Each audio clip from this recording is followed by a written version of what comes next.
Okay, well here we are. We are at my St. Paddy's Day bar cart. And if any of you watched me make my faux cookies out of salt dough and my faux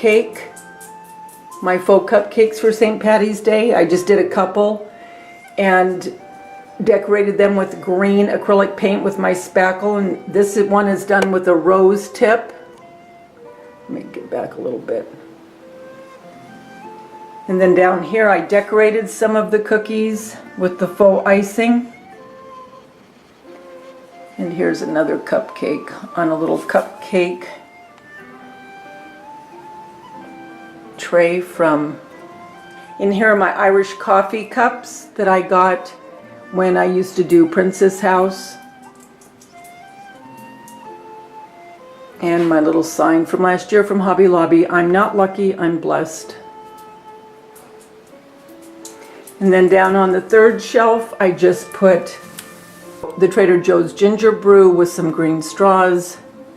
And here's the Pioneer Woman picture, which I have to do my Pioneer Woman haul. And then just some hot cocoa, sugar, cinnamon,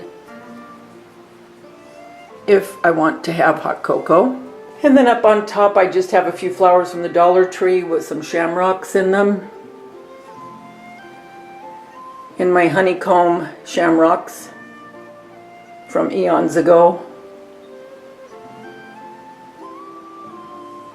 And I couldn't resist, I had to put Tink here.